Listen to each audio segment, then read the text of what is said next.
हरे कृष्णा। जय राधे जय कृष्णा जय वृंदावन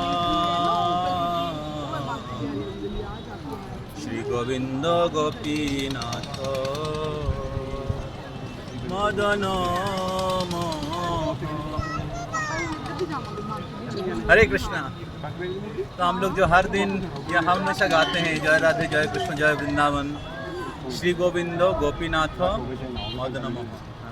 तो जो मदन मोहन मंदिर जो वृंदावन के जो मदन मोहन विग्रह हैं, ये वही स्थान है, वही विग्रह है मदन मोहन मंदिर, जो बहुत ही हिस्टोरिकल विग्रह है श्रील सनातन गोस्वामी का। और ये द्वादश आदित्य टीला है, एक छोटी सी पहाड़ है, आपने देखा है। और सामने जमुना जी, बहुत सुंदर यमुना जी बह रही है, कृष्ण की प्रेम को हृदय में धारण करती हुई यमुना जी बह रही है। तो भगवान श्री कृष्ण कालिया को दमन करने के बाद इस टीला के ऊपर आए थे। भगवान श्री कृष्ण को बहुत ठंड लगा था कालिया को दमन करते हुए यमुना के नीचे, तो इस टीला के ऊपर आए थे। तब सूर्य देव ने 12 सूर्य, द्वादश आदित्य, उन्होंने भगवान श्री कृष्ण को धूप दिया था इसी स्थान पर, इसलिए द्वादश आदित्य टीला। और इस टीला के नीचे, इस पर्वत के नीचे उस समय मंदिर नहीं था जब सनातन गोस्वामी आए थे। सनातन गोस्वामी यहाँ पर भजन करते थे। और इसके नीचे एक वट वृक्ष है जिसका नाम है अद्वैत वट। तो अद्वैत आचार्य प्रभु, उनको मदन मोहन जी को प्राप्त हुआ था वट वृक्ष के नीचे से। और उस मदन मोहन जी बाद में सनातन गोस्वामी को प्राप्त हुआ, और फिर वो मदन मोहन जी का पूजा यहाँ पर करते थे। मदन मोहन जी का निर्माण रामचंद्र जी ने त्रेता युग में किया था, और उसका स्टोरी हम लोग बताएंगे वृंदावन यात्रा में। ओके, तो त्रेता युग का विग्रह है मदन मोहन जी, और उनको कली युग में प्राप्त हुआ था। किनको? अद्वैत आचार्य प्रभु को। और फिर उनसे प्राप्त हुआ था एक मथुरा के वैष्णव थे जिनको अद्वैत प्रभु ने दिया था नवद्वीप जाने से पहले, उनसे प्राप्त हुआ था सनातन गोस्वामी का। बीच का सारा लीला हम लोग यात्रा में सुनेंगे। और सनातन गोस्वामी उनकी सेवा करते थे यहाँ पर, और उस समय कुटीर था। और सनातन गोस्वामी भगवान को रोटी और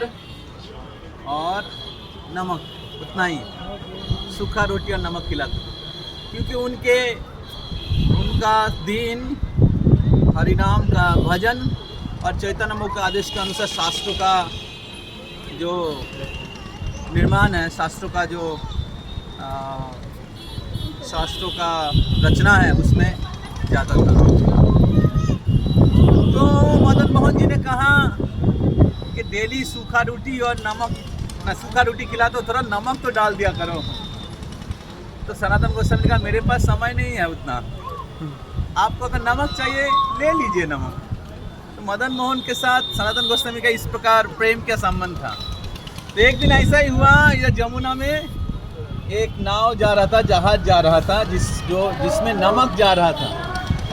नमक का व्यापारी जा रहे थे, और वो जहाज अटक गया, आगे नहीं जा रहा था। कैसे होगा?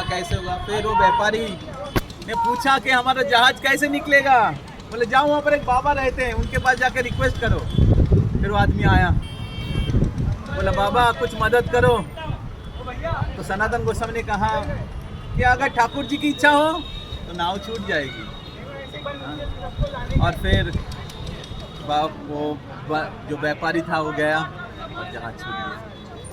और उस बार सबसे ज़्यादा उनको प्रॉफिट हुआ था नमक के बिजनेस में, मदन मोहन जी की इच्छा से। तब वो वापस आया सनातन गोस्वामी के पास कि बाबा आपकी कृपा से मेरा व्यापार इतना लाभ हुआ, मैं क्या सेवा कर सकता हूँ। तो सनातन गोस्वामी ने कहा कि आप मदन मोहन जी के लिए मंदिर बना दो, और फिर वो व्यापारी ने मंदिर बनाया। तो और तब से मंदिर अभी भी है। औरंगजेब ने 500 साल पहले इस मंदिर के ऊपर एक बहुत बड़ा घी का दिया जलता था, और ऐसा बताया जाता है कि दिल्ली से दिखाई देता था। तो औरंगजेब का बहुत गुस्सा आया कि हिंदू का मंदिर क्यों इतना नाम कमाएगा, उसको नष्ट कर दो। तो औरंगजेब आया था 500 साल पहले, और वो कामान से देखिए मंदिर का जो गम्बुज है ऊपर में तोड़ा हुआ है, उसने तोड़ दिया था। और उस समय मदन मोहन जी जयपुर के राजा जो है मान सिंह, वो वृंदावन से जयपुर ले गए। तो ओरिजिनल मदन मोहन विग्रह है करौली में, बहुत बड़े विग्रह हैं, बहुत सुंदर, बहुत पावरफुल, बहुत सुंदर स्टोरी है मदन मोहन जी का, और बहुत सुंदर स्टोरी है, लीला है सनातन गोस्वामी का भक्ति का।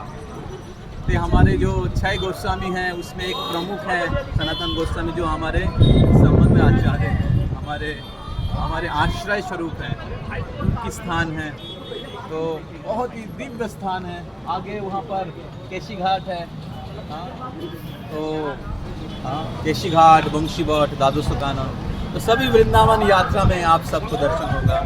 तो इसलिए भगवान का दर्शन प्राप्त करना है, वृंदावन का दर्शन प्राप्त करना है, ज्वाइन करिए कुरुक्षेत्र वृंदावन यात्रा में। हरि बोल। श्री सनातन गोस्वामी की जय हो, मदन मोहन जी की। यहाँ पर सनातन गोस्वामी की समाधि है, जो ओरिजिनल समाधि सनातन गोस्वामी का, इस प्रकार कृपा प्राप्त कर सकते हैं। हरे कृष्ण। स्थापना करते हैं इधर ही